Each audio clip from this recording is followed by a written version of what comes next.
Warahmatullahi wabarakatuh. Alhamdulillahirabbil alamin wa bihi nasta'inu ala umuri dunya waddin wa ala alihi wa sahbihi ajma'in, amma ba'du.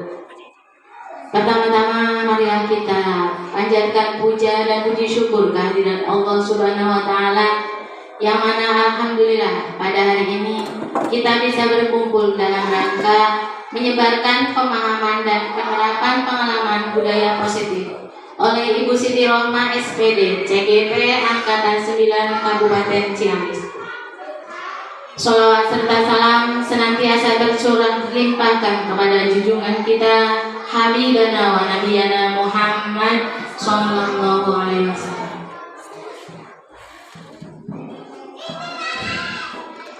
Sebelum acara dimulai, saya berdiri di sini sebagai pengatur acara.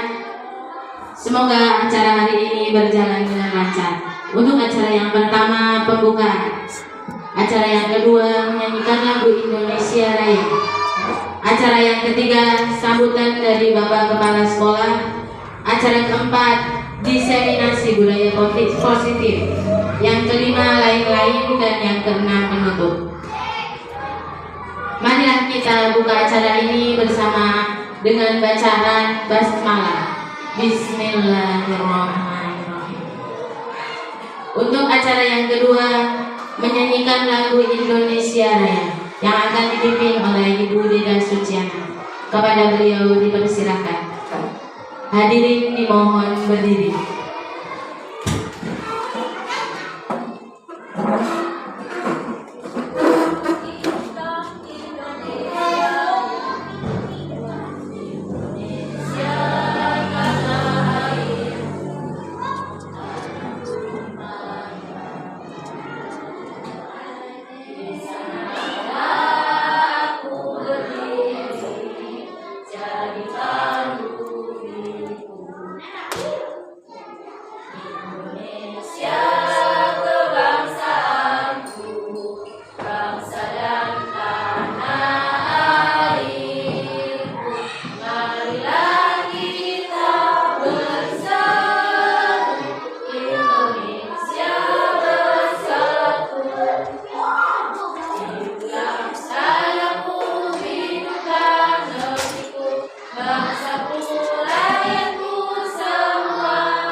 Hadirin dimohon duduk kembali. Kepada Ibu Deda Suciana, saya ucapkan terima kasih.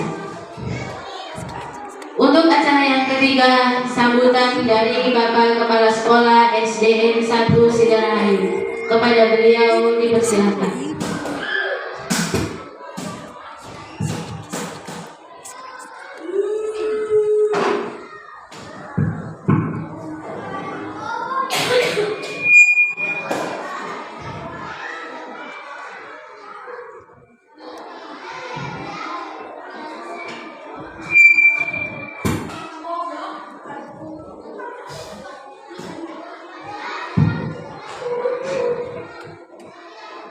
Assalamualaikum warahmatullahi wabarakatuh. Alhamdulillah wa syukurillah wassalatu wassalamu ala rasulillah wa ala alihi wa ashabihi wa mawalah.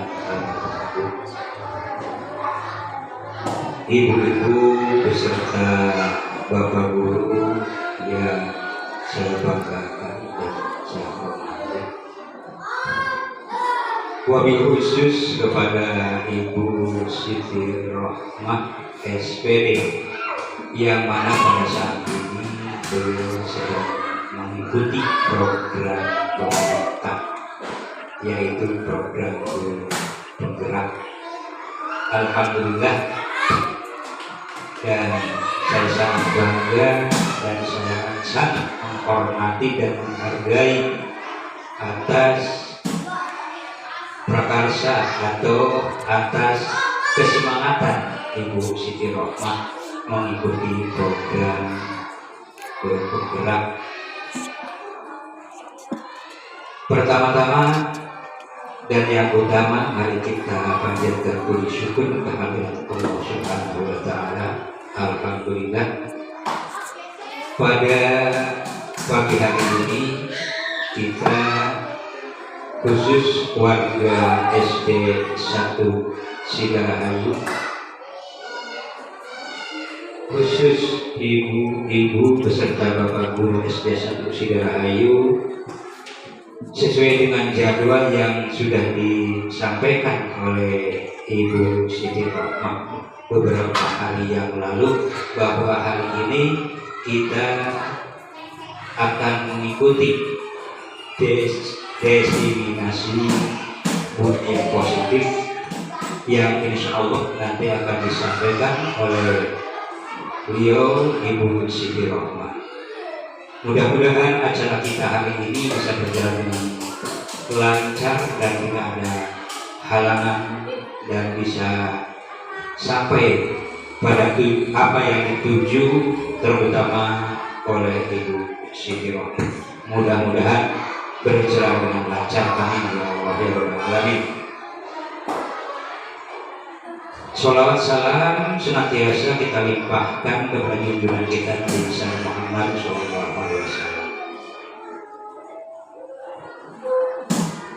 Untuk selanjutnya pada kesempatan ini, saya atas nama kepala sekolah di sini sangat menyambut, sangat berbangga hati karena dari program Guru Penggerak ini banyak hal-hal baru yang belum kita ketahui, yang belum ibu-ibu ketahui, dan alhamdulillah rekan kita di Siti Rohmah sedang mengikuti program tersebut sehingga kita bisa terimbas, ilmunya kita bisa dapatkan.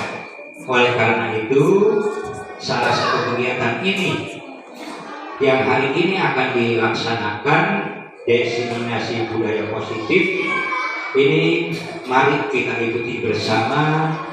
Mudah-mudahan menambah ilmu kita, khususnya ibu-ibu beserta bapak guru, dalam hal melaksanakan tugas sehari-hari. Insya Allah banyak ilmu yang akan kita dapatkan. Oleh karena itu, mari kita ikuti bersama, simak bersama, dan mudah-mudahan setelah kita mendapatkan ilmunya bisa mengimplementasikannya, bisa menerapkannya pada tugas kita selaku guru sehari-hari di sekolah. Rupanya hanya itu, tidak terlalu lama sambutan dari saya. Sekali lagi selamat kepada Ibu Siti Rohmah dan juga kepada rekan-rekan guru yang lain. Mari kita ikuti program ini, kegiatan ini dengan sungguh-sungguh. Terima kasih atas segala perhatian. Mohon maaf atas segala kekurangan dan kesalahan. Wassalamualaikum warahmatullahi wabarakatuh.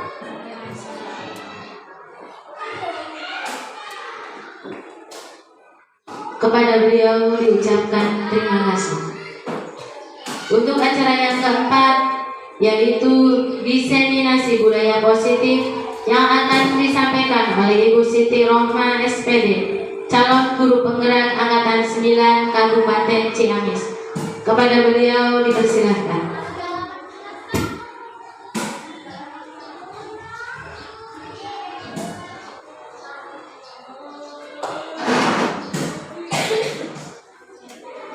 Assalamualaikum warahmatullahi wabarakatuh. Alhamdulillahirabbil alamin wa bihi nasta'inu ala umuri dunya waddin wassalatu wassalamu ala asrofil anbiya'i wal mursalin wa ala alihi wa sahbihi ajma'in. Qala rabbi shrah li sadri wa yassir li amri wahlul 'uqdatam min lisani yafqahu qawli.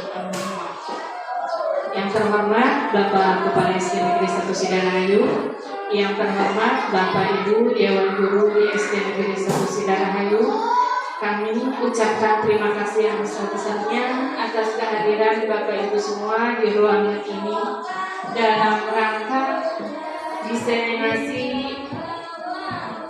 budaya positif dari saya. Ini termasuk salah satu tugas dari program guru penggerak. Harapan saya materi-materi yang ada nanti budaya positif ini dapat diterapkan di SD kita. Hal ini bisa dilakukan tidak oleh satu dua orang, tapi oleh semuanya, semua stakeholder yang ada di sekolah, baik dari kepala sekolah, dewan guru, siswa, orang tua, bahkan komite. Insya Allah ketika kita semuanya bekerja sama, maka budaya positif di sekolah ini bisa kita jalankan. Oke, Bapak Ibu langsung saja ya.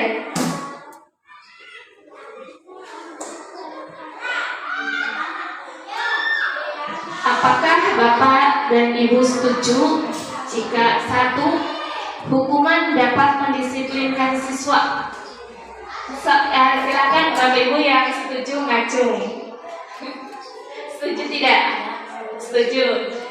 Yang lain? 1, 2, 3. Setuju tidak? Setuju. Kemudian yang kedua, pemberian hadiah meningkatkan motivasi siswa. Setuju tidak ya Bapak Ibu? Setuju. Silakan acungkan jarinya yang tinggi. Setuju. Kemudian yang ketiga, guru harus mampu memberikan solusi untuk setiap siswa yang bermasalah. Setuju tidak? Setuju. Silakan acungkan jarinya. Oke. Kemudian yang keempat, guru berperan sebagai teman bagi siswa. Setuju tidak? Silakan acungkan yang lebih tinggi. Setuju semuanya ya Bapak Ibu. Nah, nanti kita akan mencari jawaban dari pertanyaan ini. Apakah pas atau belum pertanyaan-pertanyaan ini, di mana hukuman dapat mendisiplinkan siswa. Yang kedua, pemberian hadiah meningkatkan motivasi siswa. Yang ketiga, guru harus mampu memberikan solusi untuk setiap siswa yang bermasalah. Yang keempat, guru berperan sebagai teman bagi siswa. Nanti kita akan menemukan jawabannya. Selanjutnya, di modul 1.4 ini tentang budaya positif, ini ada 8 konsep inti yang saya pelajari. Yang pertama, perubahan paradigma belajar. Yang kedua, disiplin positif. Yang ketiga, nilai-nilai kebajikan. Yang keempat, kebutuhan dasar manusia. Yang kelima, motivasi perilaku manusia. Yang keenam, posisi kontrol guru. Yang ketujuh, keyakinan kelas. Yang kedelapan, segitiga restitusi. Selanjutnya, apa makna budaya positif? Apa contoh penerapan positif yang telah kita terapkan? Kira-kira ada yang mau jawab Bapak Ibu? Budaya positif? Jawab saja. Silakan yang mau acungan jarinya. Silakan. Ada yang mau mencoba apa sih budaya positif itu?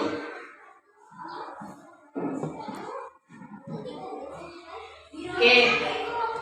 Ya, Bapak. Nah, kalau penerapannya di kita sudah banyak ya.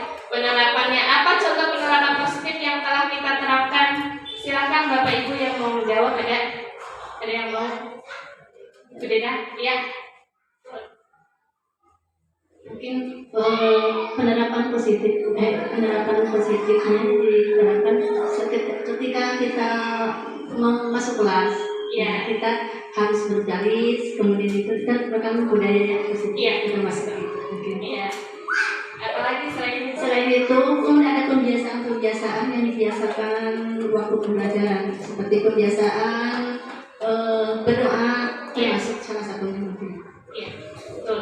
Itu termasuk salah satu dari contoh budaya positif. Mari kita cari tahu apa makna budaya kebiasaan di sekolah yang berpihak pada peserta didik agar mereka dapat berkembang menjadi pribadi yang kritis, penuh hormat dan bertanggung jawab. Ya, jadi kebiasaan-kebiasaan ya yang dapat mendukung siswa menjadi berkembang menjadi pribadi yang kritis, penuh hormat dan bertanggung jawab.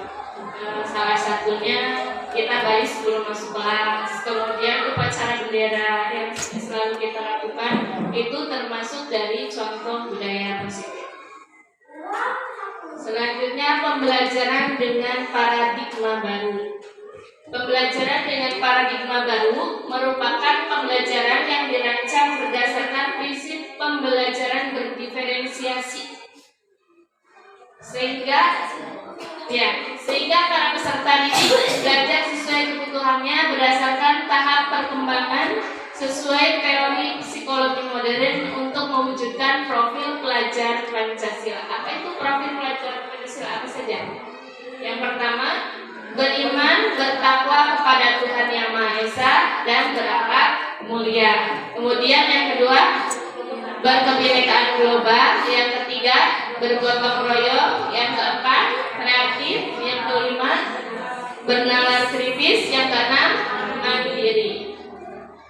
Nah, perubahan paradigma untuk membangun budaya yang positif, sekolah perlu menyediakan lingkungan yang positif, aman dan nyaman agar murid-murid mampu berpikir, bertindak dan mencipta dengan merdeka, mandiri dan bertanggung jawab.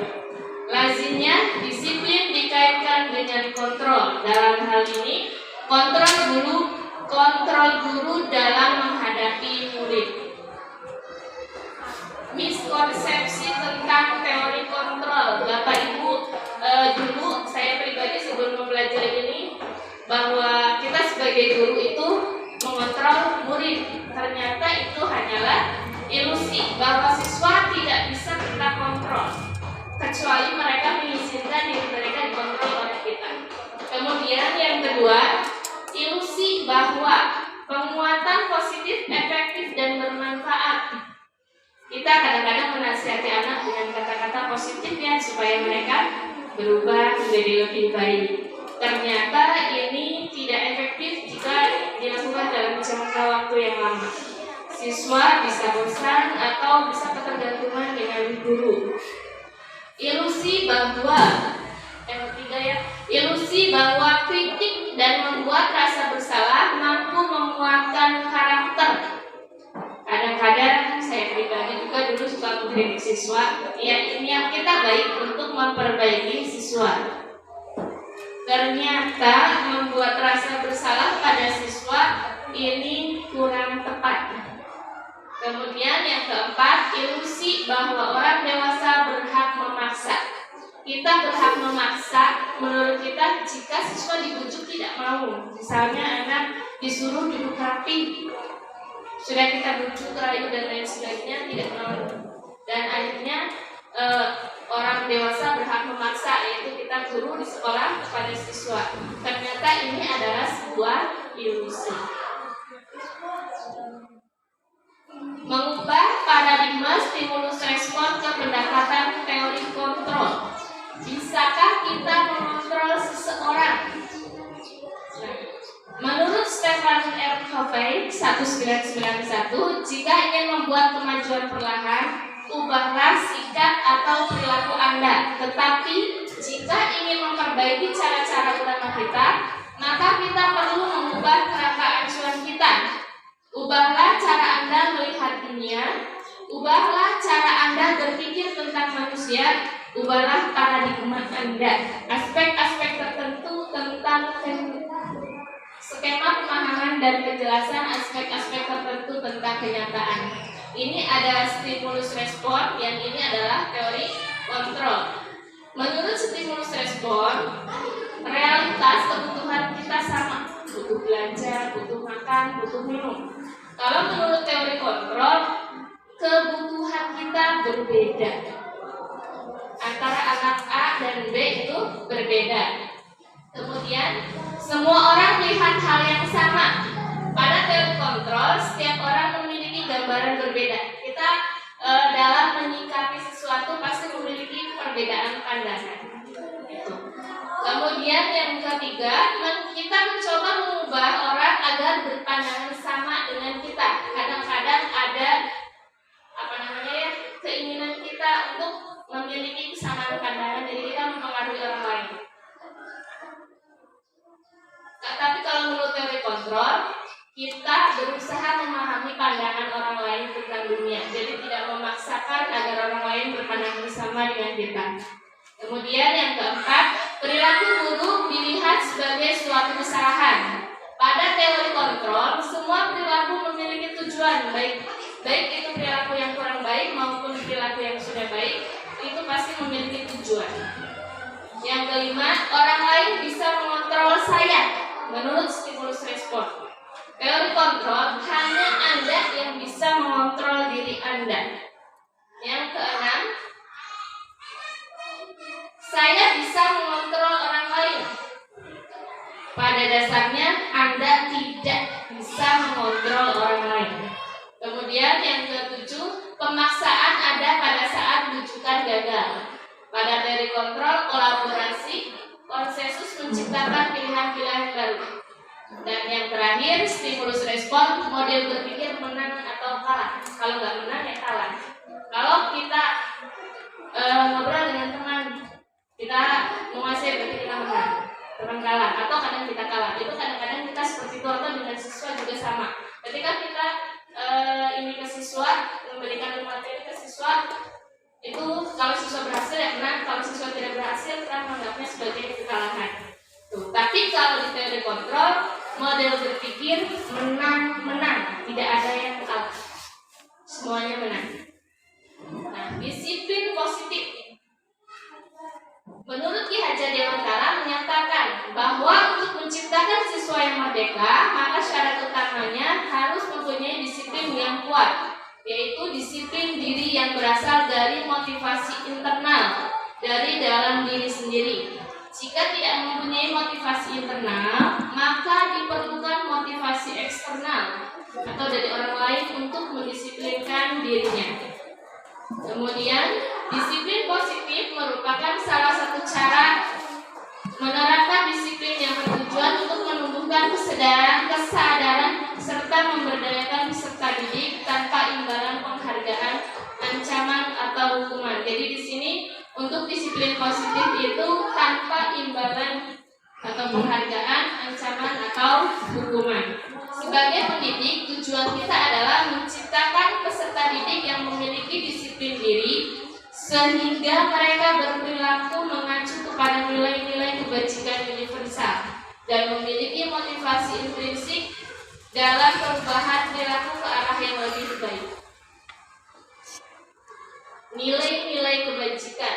Yang dimaksud nilai-nilai kebajikan adalah nilai-nilai yang disepakati oleh semua orang secara universal, terlepas suku, agama, bahasa maupun latar belakangnya. Semuanya mengakui bahwa itu benar. Ini salah satu contohnya ya. Salah satu nilai-nilai kebajikan, kadang toleransi, rasa hormat, integrasi, mandiri, dapat dipercaya, lurus hati, gotong royong, mandiri, kreatif, dan bernalar kritis. Ini adalah termasuk salah satu contoh dari kebajikan-kebajikan. Nah, kebajikan-kebajikan ini yang nantinya kita harapkan ada pada siswa-siswi di SD kita. Motivasi perilaku manusia. Motivasi perilaku manusia itu ada 3. Yang pertama, untuk menghindari ketidaknyamanan atau hukuman. Ini adalah motivasi ekstrinsik atau motivasi dari luar. Karena kita tidak nyaman, siswa tidak nyaman atau takut dihukum, jadi siswa mengerjakan tugas. Nah, Nah, itu adalah salah satu motivasi dia dalam mengerjakan tugas. Kemudian untuk mendapatkan imbalan atau penghargaan dari orang lain, contohnya supaya satu, jadi dia belajar dengan sungguh-sungguh. Nah, ada yang ketiga yaitu untuk menjadi orang yang mereka inginkan dan menghargai diri sendiri dengan nilai-nilai yang mereka percaya. Yang ini adalah motivasi yang dari dalam diri anak. Nah, di sini motivasi ini yang kita harapkan muncul. Jadi kenapa penghargaan dan hukuman itu kurang bagus? Karena kita ingin agar mereka menyadari dari dalam diri mereka sendiri bahwa nilai-nilai kebijakan yang bagus yang harus mereka jalankan memang mereka percaya itu bahwa itu membawa kebaikan. Jadi tidak karena ingin dihargai, ingin mendapat penghargaan atau supaya terhindar dari hukuman. Motivasi intrinsik ini yang akan membuat orang atau siswa mempunyai disiplin positif karena berasal dari dalam diri mereka sendiri.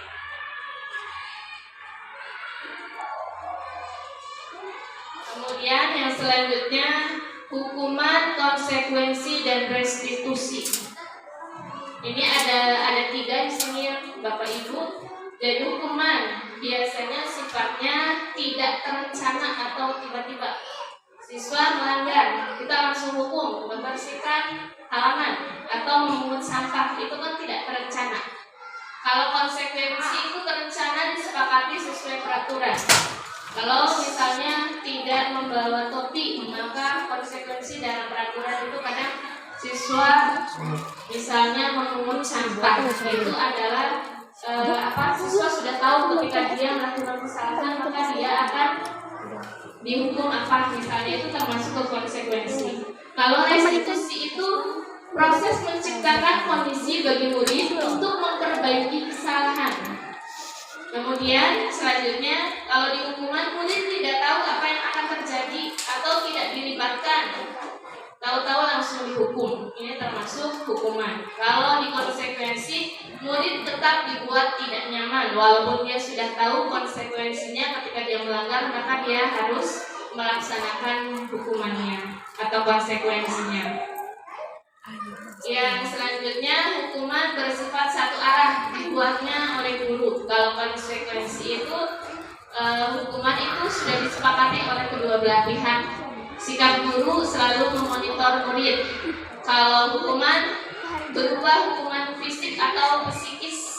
Fisik misalnya disuruh lari keliling lapangan. Kalau psikisnya kadang-kadang kita membuat dia merasa bersalah, itu termasuk psikisnya. Pada restitusi, untuk restitusi ini nanti kita akan membahas. Disinilah kita akan membuat siswa itu mengubah dari dia merasa salah dan dia merasa gagal karena sudah berbuat salah, kita ubah menjadi dia bisa menang, bisa sukses dengan memperbaiki kesalahan dia. Yang tadi kita sebut menang-menang. Di sini ada proses kolaboratif yang mengajarkan murid untuk mencari solusi sendiri. Hukuman atau konsekuensi. Bapak Ibu di sini ada contoh. Mencatat 100 kali di dalam buku kalimat. Saya tidak akan terlambat lagi karena terlambat ke sekolah. Kira-kira termasuk hukuman atau konsekuensi? Silakan. Termasuk hukuman atau konsekuensi? Konsekuensi. Oke. Ini mencatat 100 kali di dalam buku kalimat saya tidak akan terlambat lagi. Kita cari tahu jawabannya. Ternyata termasuk hukuman. Selanjutnya, boleh sama Bu Lili dibacakan soalnya, kemudian kira-kira jawabannya apa?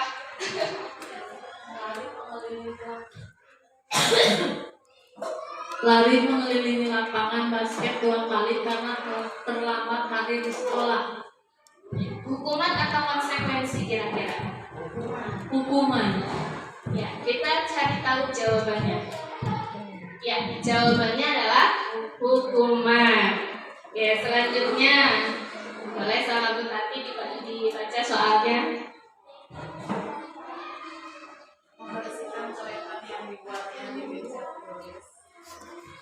membersihkan coretan yang dibuatnya di meja tulis. Kira-kira hukuman atau konsekuensi? Jawabannya konsekuensi. Oke, kita cari tahu. Ya, konsekuensi. Jadi karena dia sudah berbuat salah, konsekuensinya harus membersihkan. Jadi ini bukan satu arah ya, bukan hanya guru saja yang memberikan. Selanjutnya, Mangga sama Bu Deka. Murid diminta untuk push up 15 kali karena tidak menggunakan masker ke sekolah, termasuk hukuman. Oke, termasuk hukuman ya. Kita cari tahu jawabannya. Ya, murid diminta untuk push up 15 kali karena tidak menggunakan masker sekolah, termasuk hukuman. Ya, karena dia melanggar tata tertib sekolah. Cuma ini kan hukumannya itu push up 15 kali. Ya, jadi ini termasuk hukuman karena ya lumayan sedikit menyakiti siswa ya, karena 15 kali push up. Selanjutnya Mangga sama Bu Yuyun. Lari mengelilingi lapangan basket 2 kali karena terlambat 10 menit untuk pelajaran PJOK. Ini termasuk Hukuman atau konsekuensi? konsekuensi. Ya, kita cari jawabannya. Jawabannya adalah konsekuensi. Karena kebetulan lari ini termasuk bagian dari materi KDD ya, materi PJOK.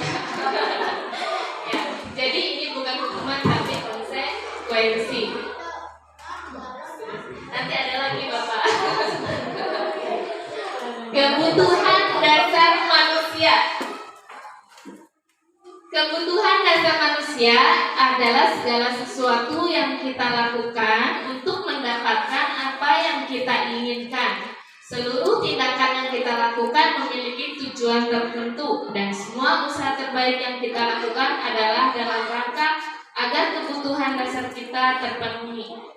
Jadi kita sebagai manusia memiliki kebutuhan dasar, yaitu yang pertama kebutuhan bertahan hidup, yang kedua kasih sayang dan rasa diterima, yang ketiga penguasaan, yang keempat kebebasan, yang kelima kesenangan.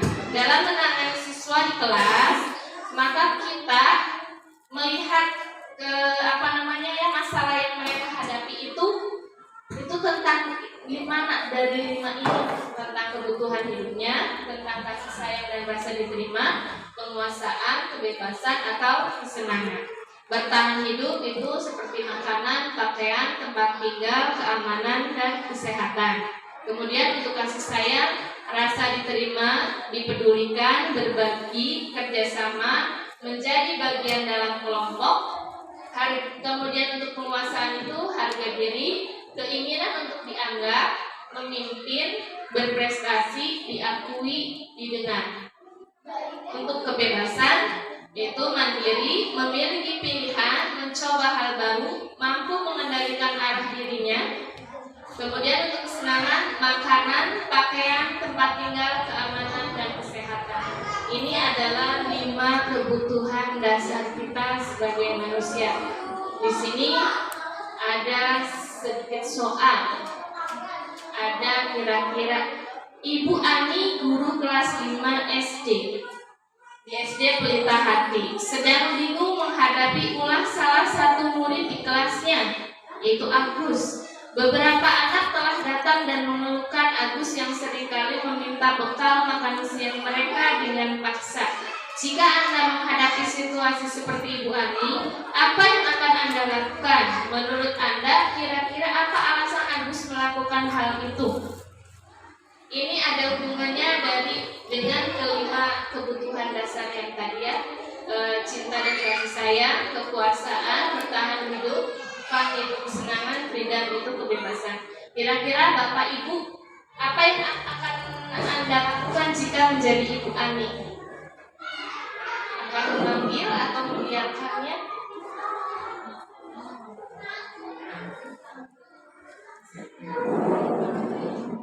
Ya.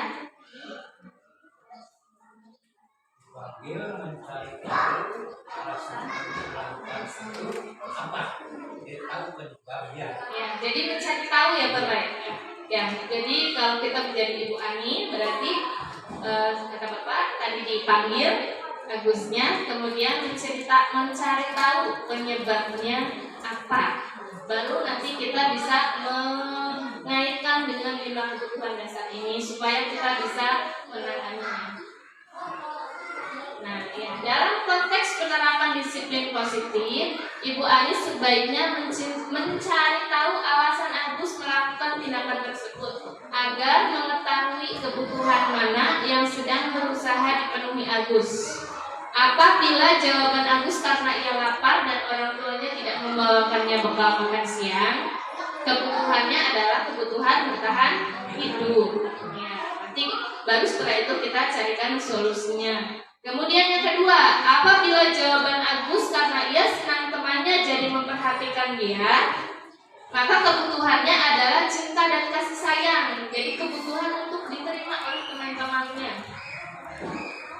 Yang ketiga, apabila jawaban Agus adalah dia merasa hebat karena temannya jadi takut dan menuruti keinginannya, maka kebutuhannya adalah penguasaan, pengakuan atas kemampuan. Yang keempat, apabila jawaban Agus karena dia merasa bosan dengan bekal yang dibawakan ibunya karena selalu membawakan bekal yang sama, maka kebutuhannya adalah kebebasan, kebutuhan untuk memilih akan memilih menu. Dan yang kelima, apabila jawaban Agus adalah karena ia iseng saja dan dia menikmati ekspresi wajah temannya yang kesal karena diambil makanannya, maka kebutuhan Agus adalah kebutuhan akan kesenangan. Nah, dari sini jadi ketika ada siswa di dalam kelas melakukan sebuah masalah atau apa, jadi kita mencari tahu dulu penyebabnya. Jadi kalau kita sudah tahu, nanti kita dapat menyelesaikannya dengan memenuhi kebutuhan dia. Sebelum ke posisi kontrol, kita akan mencoba mengisi kuis Bapak Ibu. Ini kelihatan ya Bapak Ibu? Maka Pak Dede dilanjutkan membaca. Dari kasusnya Bimo, ini yang anak TK, kita ke anak SD saja ya di sini. Nah, kira-kira kebutuhan apa yang dia perlukan? Saya bacakan dulu kata siapa ya. Dinda, seorang anak kelas 3 SD, begitu tiba di rumah pulang dari sekolah, menangis dan mengadu pada ibunya bahwa dia benci pada Ibu Rani gurunya. Menurut Anda, kebutuhan apa yang berusaha dipenuhi oleh Dinda jika jawabannya seperti ini? Silahkan Pak Dede.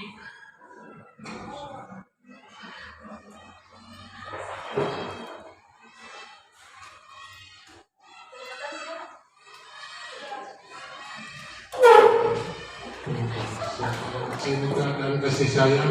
Cinta dan kasih sayang. Ibu guru bilang, aku tidak boleh bersenandung sewaktu mengerjakan tugas. Katanya kelas harus tenang, tidak ada suara. Kan nggak seru jadinya. Jawabannya apa? Ada kesenangan, kebebasan. Pak Dede? Cinta dan kasih sayang. Karena bagian Pak Dede coba kita klik cinta dan kasih sayang ya. Biar kita tahu jawabannya betul. Jawabannya apa? Kesenangan.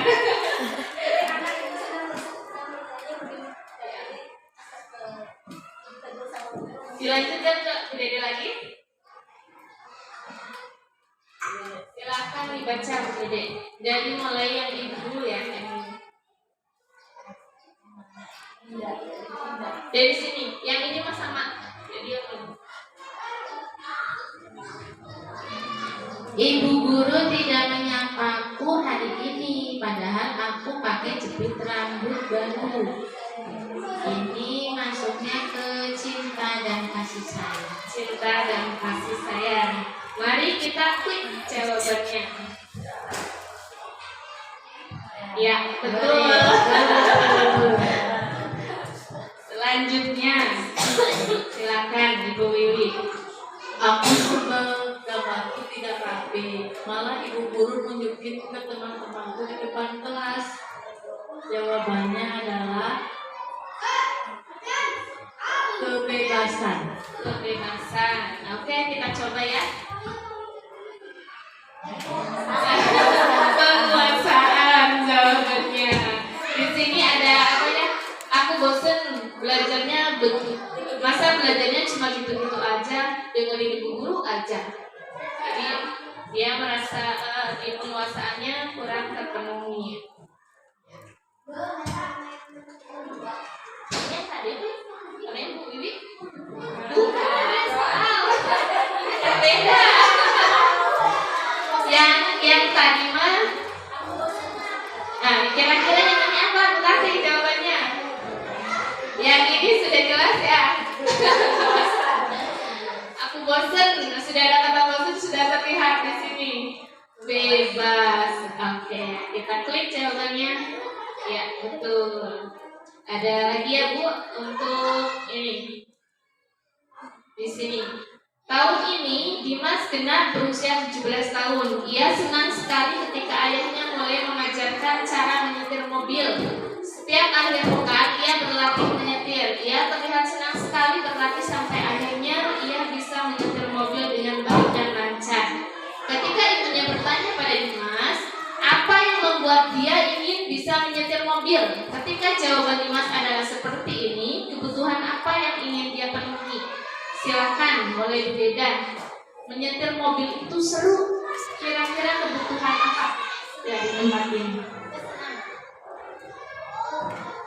Kesenangan. Ya, kita coba ya. Ya, betul. Selanjutnya, Bu Yuyu. Jawaban Dimas.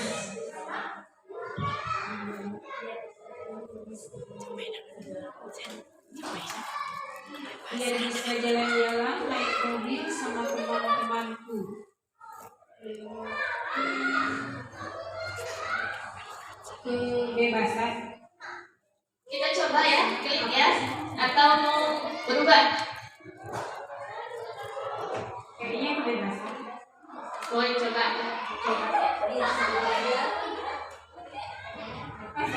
Cinta dan kasih sayang ternyata. Ke Pak Dede.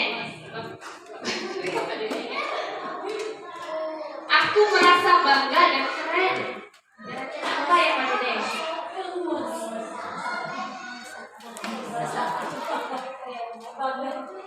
Penguasaan. Penguasaan. Kita coba ya. Ya, betul. Ya, silakan.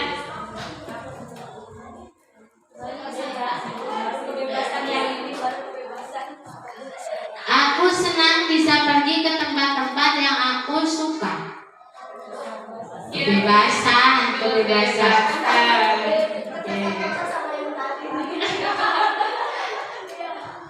Iya. Nah, tadi ada ini sedikit ya.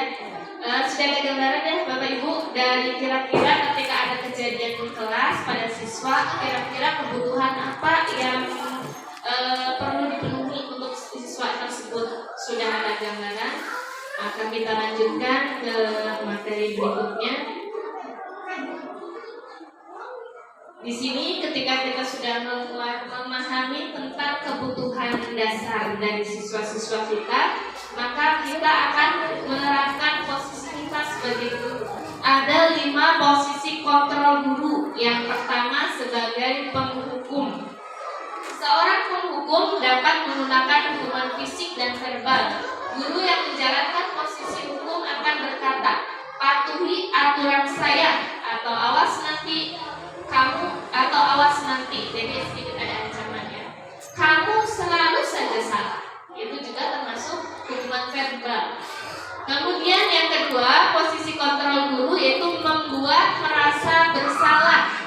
Biasanya guru akan bersuara lebih lembut, menggunakan keheningan yang membuat siswa menjadi tidak nyaman, bersalah atau rendah hati. Contoh kata-kata guru dalam posisi ini misalnya, Bapak kecewa.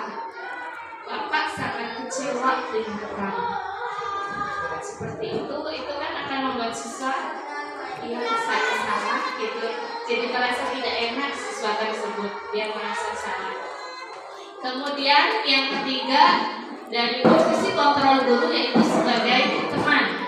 Dalam posisi ini, guru tidak akan menyakiti murid, tetapi akan selalu berusaha mengontrol siswa melalui persuasi.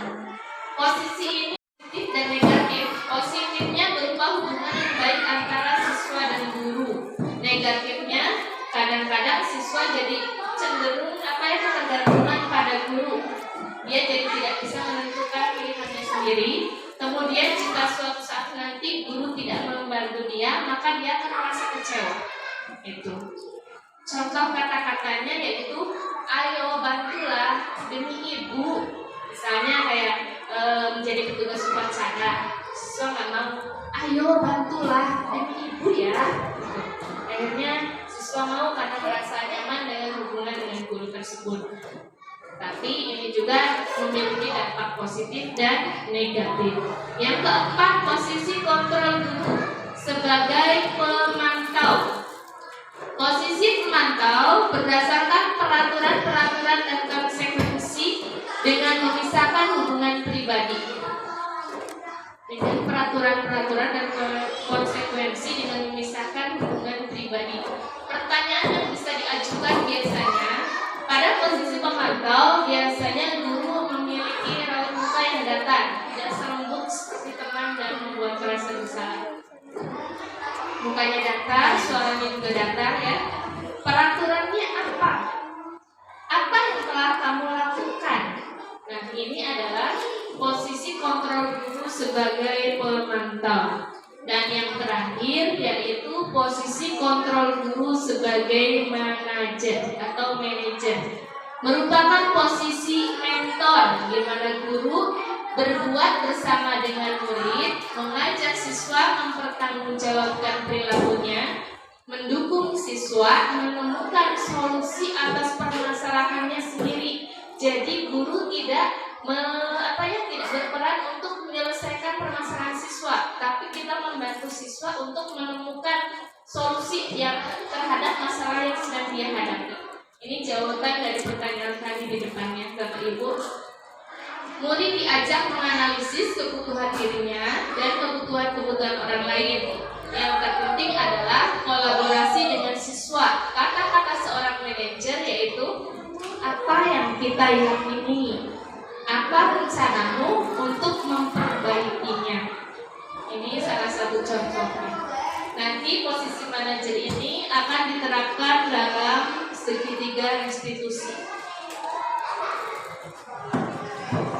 Contoh penerapan 5 posisi kontrol guru. Kasus siswa tidak memakai atribut lengkap saat upacara bendera. Hormat pada bendera selama 1 jam. Ini termasuk posisi apa ya? Ya, sebagai posisi kontrol penghukum. Kemudian yang kedua, berapa kali ibu harus memberitahu kamu? Kamu selalu mengecewakan ibu. Posisi membuat merasa bersalah. Kemudian yang ketiga, ayo dong ikuti peraturan sekolah. Tolong bantu ibu ya sekali ini. Ya sudah, tidak apa-apa. Lain kali jangan sampai berbuat seperti ini lagi ya. Ini termasuk posisi teman. Kemudian, kamu sudah melanggar peraturan sekolah. Kamu tahu konsekuensinya. Setelah upacara, kamu beli atributnya ke koperasi dan jangan diulangi lagi. Ini termasuk pemantau. Dan yang terakhir, apakah kamu tahu kesalahanmu? Kira-kira bagaimana kamu memperbaiki kesalahanmu?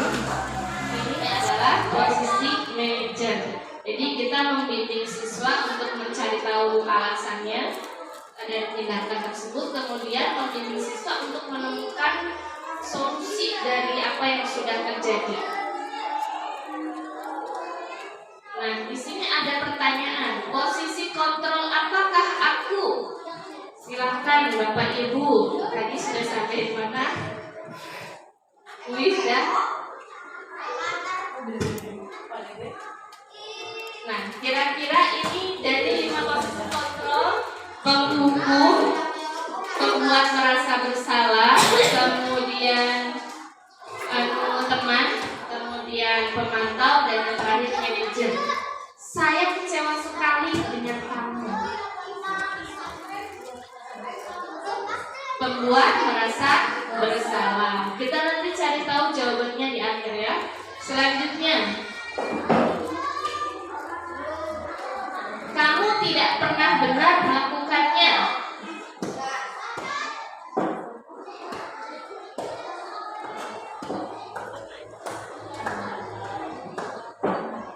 Yang pertama penghukum, yang kedua pembuat merasa bersalah, yang ketiga teman, yang keempat pemantau, yang kelima manajer.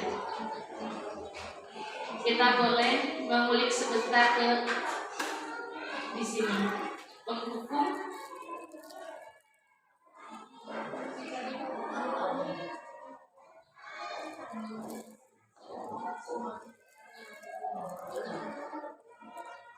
nah, di sini ada teman, kata-katanya contohnya ada di bawah.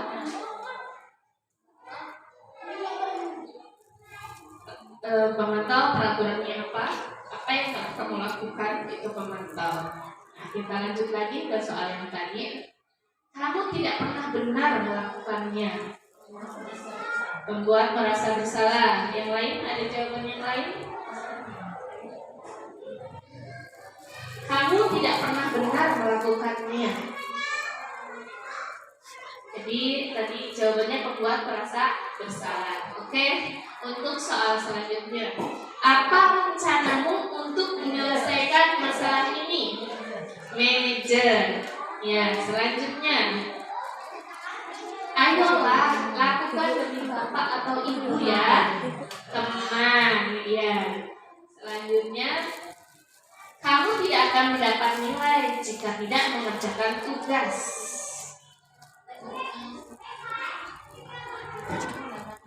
Jika tidak mengerjakan tugas.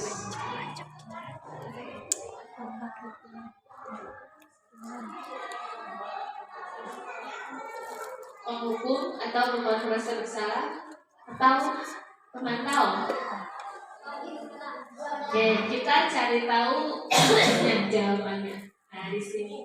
Saya kecewa sekali dengan kamu. Itu pembuat orang merasa bersalah. Pembuat merasa bersalah.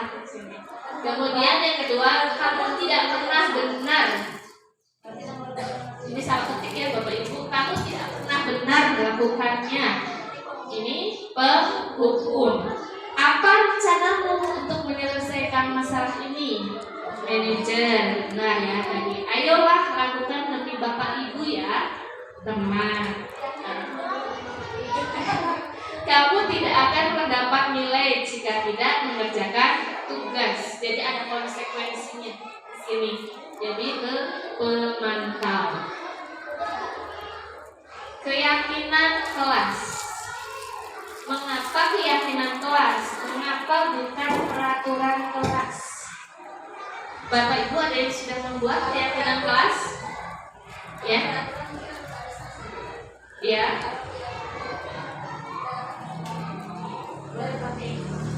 Ya, silakan Ibu.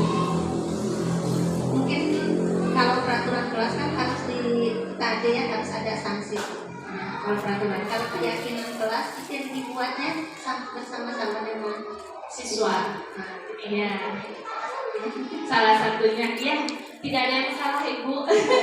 Jangan, tidak ada yang salah karena kita memiliki pandangan masing-masing. Pandangan kita itu ada tujuannya, ada alasannya. Mengapa keyakinan kelas? Mengapa bukan peraturan kelas? Karena peraturan kelas biasanya ada sanksinya, ada hukumannya. Kalau keyakinan kelas itu kan yang sudah diyakini, disepakati bersama-sama ya antara guru dengan siswa. Oke, selanjutnya keyakinan kelas. Keyakinan kelas adalah nilai-nilai kebajikan atau prinsip-prinsip universal. Nilai-nilai kebajikan yang tadi ya Bapak Ibu, atau prinsip-prinsip universal yang disepakati bersama secara universal, lepas dari latar belakang suku, negara, bahasa maupun agama. Menurut dosen, 1998, suatu keyakinan akan lebih memotivasi seseorang dari dalam intrinsik. Seseorang akan lebih bersemangat untuk menjalankan keyakinannya daripada hanya sekedar mengikuti serangkaian peraturan. Kemarin saya juga waktu melakukan karya bagaimana untuk peraturan sekolah, apakah perlu diganti kalimatnya dengan keyakinan sekolah. Nah, waktu itu teman saya kebetulan mau akreditasi, karena berhubungan dengan materi ini, jadi ditanyakan, kalau peraturan sekolah tentu saja baiknya kira-kira menurut Bapak Ibu gimana? Apakah tetap seperti itu peraturan sekolah atau diubah menjadi keyakinan sekolah? Sebaiknya kalau peraturan ya, bagaimana kalau kita buat sekarang karena ini keyakinan itu kesepakatan, kesepakatan bersama, bukan di dalam kelas. Semua anggota yang di dalam kelas sudah sepakat, dia akan pas kalau disebut keyakinan kelas. Jadi ada rasa jawab, bagaimana ada tapi bersama yang Betul ya Bapak, ketika melaksanakan ada rasa tanggung jawab dari semua yang ada di situ, stakeholdernya baik siswa maupun guru. Jadi karena ini berdasarkan dari apa yang sudah kita yakini, ketika kita melanggar, memang kita akan maju sendiri, lebih bertanggung jawab melaksanakannya. Ya, terima kasih Pak. Oke, selanjutnya. Nah, pembentukan keyakinan kelas, Bapak Ibu. Di sini kemarin saya mencoba membuat keyakinan kelas bersama dengan siswa, di mana dulu kan di kelas 6 kadang-kadang anak main bola dan lain sebagainya ya, lumayan berisik. Nah, kemarin ketika kami membuat keyakinan kelas,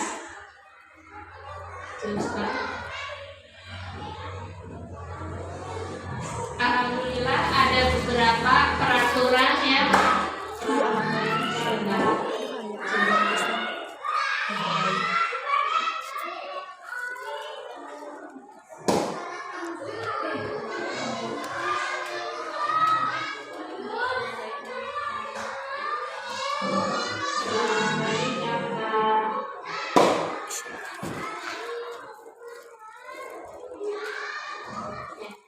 Nah, pembentukan keyakinan kelas, nah, Bapak Ibu, kita akan ingin kelas kita itu lebih tertib dan teratur. Di sini keyakinan kelas itu bersifat abstrak, ya, bersifat abstrak, tidak terlalu rinci. Misalnya apa yang masing-masing yakini, siswa mereka mencatatnya di dalam sticky note, kemudian disuruh menebarkan di depan. Nah, di sini untuk isinya yaitu bersifat abstrak, berupa pernyataan universal, dibuat dalam pernyataan positif. Jadi kadang-kadang kan siswa, Bu, dilarang membuang sampah di kelas biar tidak kotor. Nah, itu kan kalimatnya sedikit negatif, ada bahasa dilarang membuang sampah dalam kelas. Maka kita bersama-sama dengan siswa mengubahnya ke kalimat positif atau pernyataan positif. Contohnya diubah jadi buanglah sampah pada tempatnya, seperti itu. Kemudian sedikit saja agar mudah diingat oleh siswa. Jadi idealnya itu 1 sampai 7. Kebetulan kemarin kelas 6 sampai 12. Ya, ya. 1 sampai 7 itu idealnya. Sesuai dengan kondisi kelas dan sekolah sehingga mudah diterapkan. Kemudian semua warga sekolah atau warga kelas dilibatkan saat membuat keyakinan kelas, yaitu yang pertama siswa apa sih yang mereka inginkan dalam kelas ini supaya teratur, tertib, kita semuanya nyaman belajar di dalam kelas. Siswa mencatatnya, boleh menyebutkannya, boleh dengan di sticky note dan lain sebagainya. Kemudian setelah berkumpul diubah kalimatnya, yang tadinya negatif kita ubah ke positif. Kemudian kita kerucutkan dan kadang-kadang antar siswa ada yang sama. Itu nanti setelah selesai, setelah menjadi kalimat positif itu ditandatangani bersama seperti itu menjadi keyakinan kelas kita masing-masing. Maka Bapak Ibu, kalau yang sudah ada, alhamdulillah sebagian kelas sudah ada ya di masing-masing kelas. Walau di kelas 6 juga sudah ada Bapak Ibu, cuma saya ingin yang memang benar-benar dari hati mereka supaya mereka itu bisa menjalankan dengan penuh tanggung jawab seperti kata Bapak tadi. Gitu. Selanjutnya, nah, segitiga restitusi. Pernah dengar Bapak Ibu segitiga restitusi? Segitiga restitusi adalah ada 3 langkah. Yang pertama, menstabilkan identitas.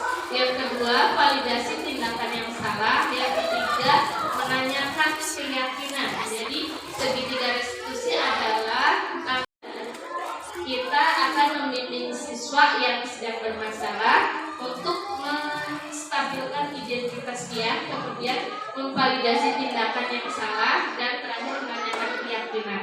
Ini langkah-langkahnya. Menstabilkan identitas, yang pertama, setiap orang pasti pernah melakukan kesalahan. Kamu bukan satu-satunya yang pernah melakukan ini. Bisa juga ditambah ibu guru juga pernah melakukan kesalahan. Kemudian yang kedua, validasi tindakan yang salah. Kamu tentu punya alasan mengapa melakukan ini. Yang seperti tadi, kita cari tahu alasannya apa. Adakah cara yang lebih efektif untuk mendapatkan apa yang kamu butuhkan? Kemudian yang ketiga, menanyakan keyakinan. Keyakinan kelas apa yang telah kita sepakati? Kalau kita sudah membuat keyakinan kelas, ketika siswa melakukan kesalahan, maka kita bisa menggunakan langkah-langkah segitiga restitusi. Kemudian kalimat selanjutnya, kamu ingin menjadi orang yang seperti apa? Menstabilkan identitas. Kenapa sih menstabilkan identitas? Dan kalimat kata-katanya kita sedikit agak rancu ya Bapak Ibu, kadang-kadang pertama mendengar itu saya juga menstabilkan identitas. Kalau saya kata-kata identitas itu identiknya dengan KTP dan lain-lain. Awalnya seperti itu ya. Bagaimana menstabilkan identitas kita yang ada di KTP? Nah, ternyata ini adalah menstabilkan kayak emosinya yang dia mungkin merasa bersalah, menjadi buruk, menjadi merasa gagal. Siswa kita ubah untuk membuat anak yang merasa gagal karena berbuat salah menjadi positif terhadap dirinya sendiri. Jadi kita mengubah atau menggeser dari identitas gagal ke identitas sukses. Contoh kata-katanya, berbuat salah itu tidak apa-apa, tidak ada manusia yang sempurna, kita bisa menyelesaikannya. Bapak tidak tertarik untuk mencari siapa yang salah, tapi Bapak ingin mencari solusi dari permasalahan ini. Kamu berhak merasa seperti itu. Misalnya siswa ada teman yang nyontek, dia marah, jadi dia memang berhak merasa marah, itu boleh, tidak apa-apa. Yang kedua, dalam segitiga restitusi yaitu validasi tindakan yang salah. Membantu murid mengenali kebutuhan dasar yang ingin dipenuhinya ketika melakukan kesalahan. Pada dasarnya, setiap tindakan manusia itu mempunyai tujuan. Tujuannya untuk memenuhi suatu kebutuhan tertentu, baik itu bertahan hidup, kebebasan, penguasaan, kesenangan, ataupun cinta dan kasih sayang. Jadi di sini tindakan siswa itu kita hubungkan ke kebutuhan dasar manusia itu yang kelima tadi. Kata-kata Bapak Ibu guru bisa seperti ini contohnya ya. Padahal kamu bisa melakukan yang lebih buruk dari ini ya. Itu. Jadi tidak apa-apa kita sampaikan. Baru kamu pasti punya alasan mengapa melakukan hal itu. Kamu boleh mempertahankan sikap itu, tapi kamu harus menambah sikap yang baru. Misalnya apa bisa ditambahkan. Ini contoh kalimatnya.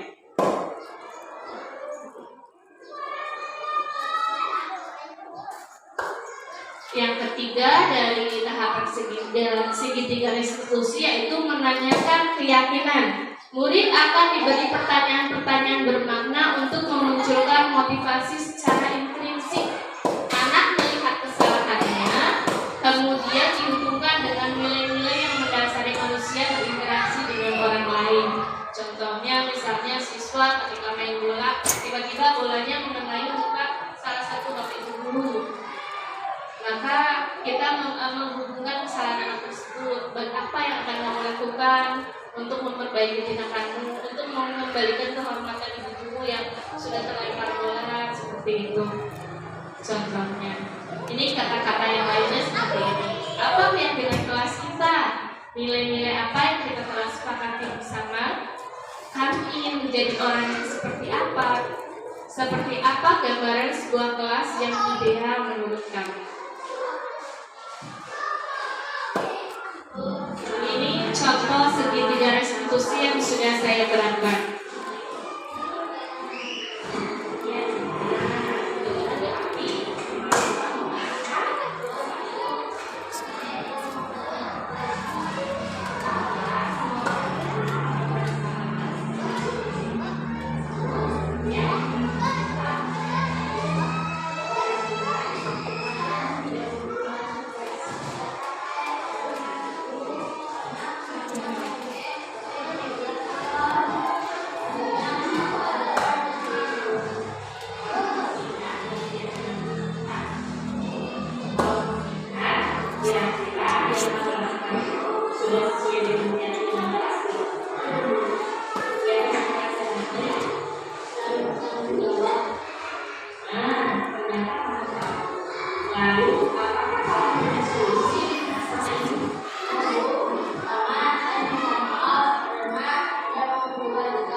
Demikian contoh salah satu penerapan contoh segitiga restitusi yang saya lakukan, Bapak Ibu.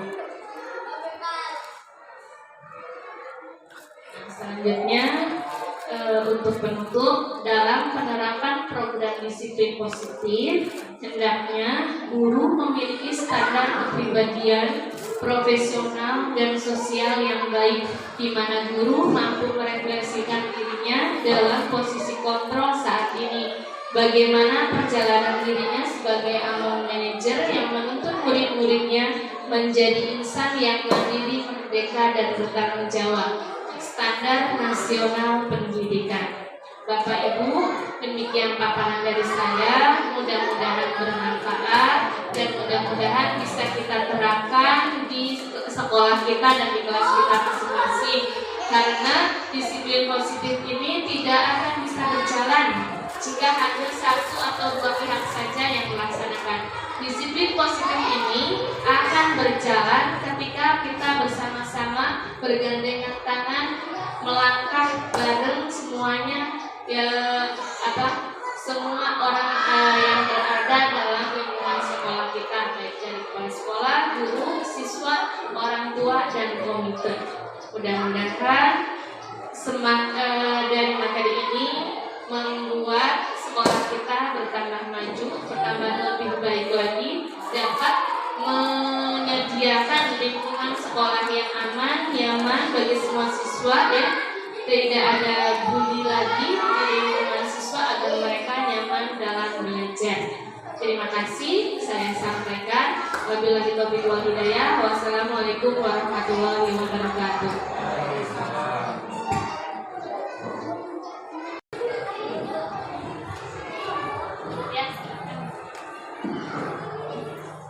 Untuk ibu yang dicobakan kan kelas atas ya, Bu.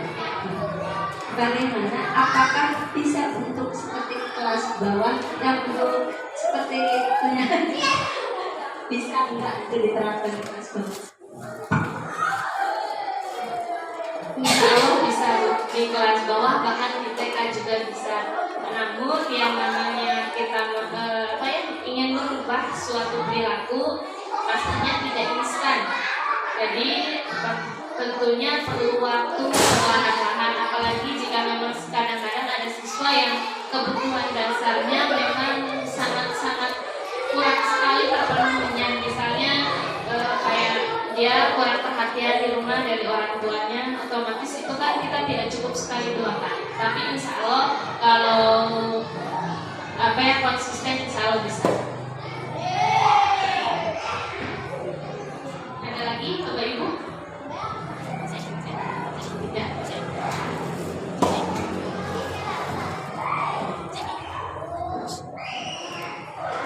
Alhamdulillah acara hari ini diseminasi budaya positif. Semoga dalam acara ini bisa diambil segi positifnya, disiplin positif bisa diterapkan di SDN 1 Sidarahayu agar murid-muridnya itu menjadi insan yang mandiri, merdeka, dan bertanggung jawab. Saya tutup acara hari ini dengan bacaan hamdalah bersama-sama. Alhamdulillahirabbil alamin. Sebagai pengatur acara, apabila banyak kesalahan, mohon maaf yang sebesar-besarnya. Wassalamualaikum warahmatullahi wabarakatuh.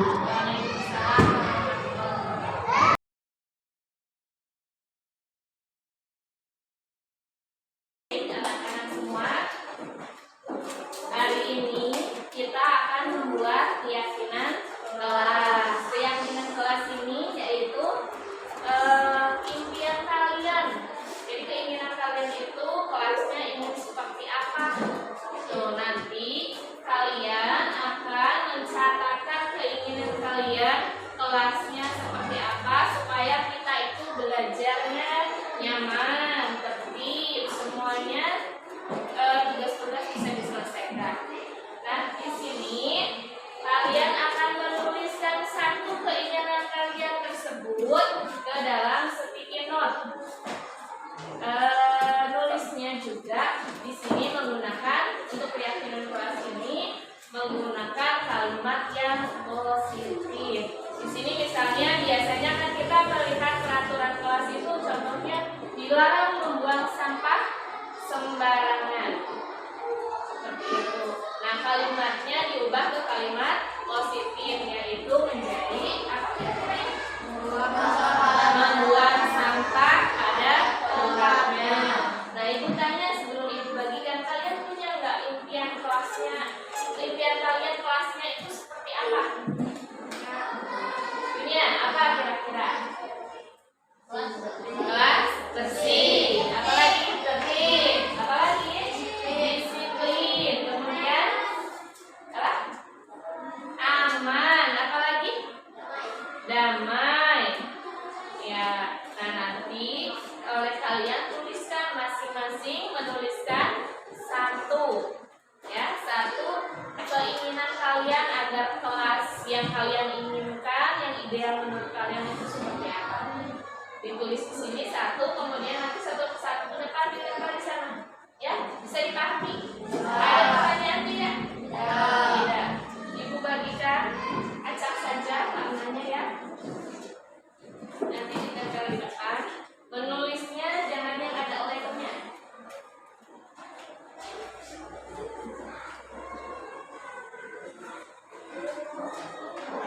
Jangan yang ada letternya nulisnya ya. Silakan tulis satu keyakinan yang kalian inginkan. Ya, bagaimana? Kenapa? Kalau menaikkan, sok silakan. Nanti diganti dengan. Oke, silakan. Kalian siapkan alat tulisnya ya. Kemudian nanti tuliskan di sticky note.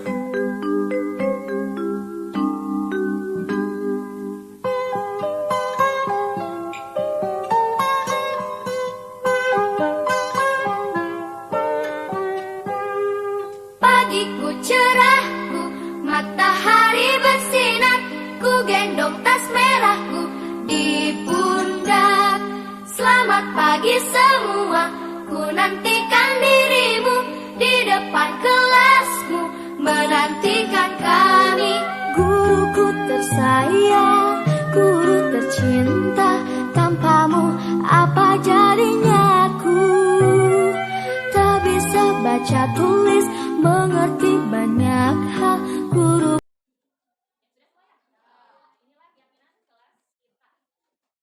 Anak-anak, ini keyakinan kelas yang sudah kalian tuliskan. Ibu bacakan satu persatu ya. Yang pertama, kelas disiplin. Yang kedua, kelas tertib. Yang ketiga, membuang sampah pada tempatnya. Yang keempat, menjaga ketertiban kelas. Yang kelima, menjaga ketertiban kelas. Yang keenam, menjaga kebersihan kelas.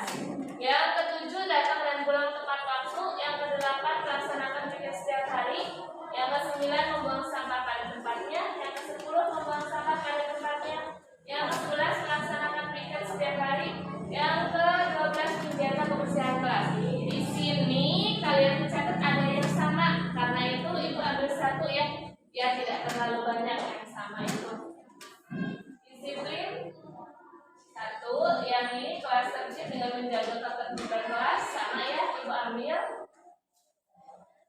Kemudian menjaga kebersihan kelas, datang mendatang dan pulang tepat waktu, melaksanakan piket kelas, membuang sampah pada tempatnya ada 2, Ibu ambil 1.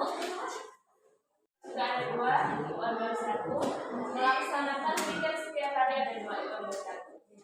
Baik, ini cukup ideal karena semuanya ada berapa? Ada 1, 2, 3, 4, 5, 6, 7. Oke, setelah Ibu sortir, Ibu pilih ya yang sama digabungkan, yang sama Ibu ambil supaya kita biar gak double keyakinan kelasnya. Ibu bacakan ulang. Yang pertama, kelas yang disiplin. Yang kedua, membuang sampah pada tempatnya. Oh, ini ada lagi yang sama.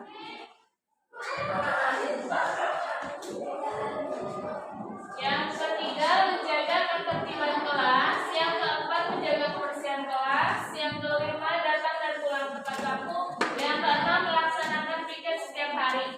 Apakah keyakinan kelas ini kita sepakati? Kalian setuju semuanya? Setuju. Kita sepakat? Oke, keyakinan kelas kita ada 6. Karena semua sudah sepakat, maka nanti kalian akan nanda tangan ya. Nanda tangan keyakinan kelas yang sudah kita buat semua.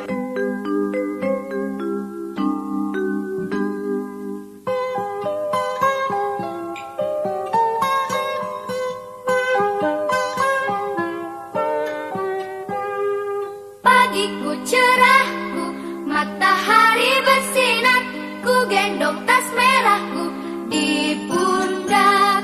Selamat pagi semua, ku nantikan dirimu di depan kelasmu, menantikan kami. Guruku tersayang, guru tercinta, tanpamu apa jadinya aku? Tak bisa baca tulis, mengerti banyak hal, guruku terima kasihku. Nyatanya diriku kadang buatmu marah, namun segala maaf kau berikan.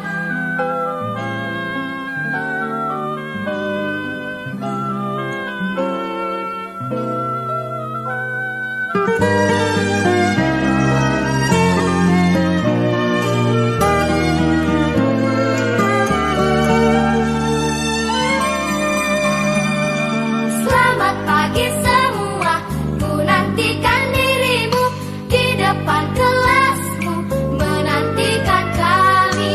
Guruku tersayang, guru tercinta, tanpamu apa jadinya aku? Tak bisa baca tulis, mengerti banyak hal, guruku terima kasihku. Nyatanya diriku kadang buatmu marah, namun segala maaf kau berikan. Guruku tersayang, guru tercinta, tanpamu apa jadinya aku?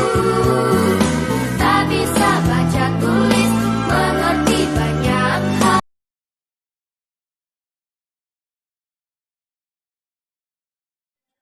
Oke, anak-anak, Ibu ucapkan terima kasih. Keyakinan kelas yang hari ini kita buat sudah terbentuk, sudah kita pilih. Kalimatnya semuanya sudah positif ya. Yang pertama kelas disiplin, yang kedua membuang sampah pada tempatnya, yang ketiga menjaga ketertiban kelas. Menjaga ketertiban kelas itu kalian duduk dengan tenang. Apalagi kira-kira ya? Tidak bermain di dalam kelas, terutama tidak bermain bola. Selain itu ada lagi nggak kira-kira menjadi ketertiban kelas? Tidak memukul-mukul meja dan lain sebagainya. Selanjutnya yang berikutnya melaksanakan piket setiap hari. Kemudian yang kelima datang dan pulang tepat waktu, dan yang terakhir menjaga kebersihan kelas. Oke, semuanya sudah setuju? Ibu ulangi lagi, semuanya setuju? Setuju. Setuju. Semuanya sepakat? Sepakat. sudah menandatanganinya. Ibu harap kalian melaksanakan keyakinan kelas ini yang sudah kita buat bersama-sama dengan rasa penuh tanggung jawab. Ibu ucapkan terima kasih. Wassalamualaikum warahmatullahi wabarakatuh.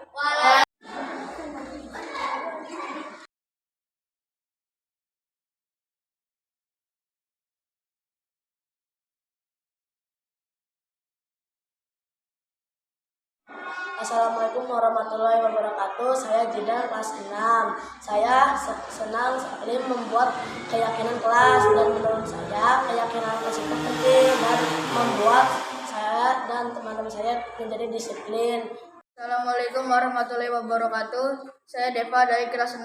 Saya merasa senang telah membuat keyakinan kelas. Hal itu sangat penting karena dapat menumbuhkan rasa tanggung jawab kami. Assalamualaikum warahmatullahi wabarakatuh. Saya Sani dari kelas 6. Saya merasa senang telah membuat keyakinan kelas. Hal itu sangat penting karena dapat membuat kelas kami menjadi lebih.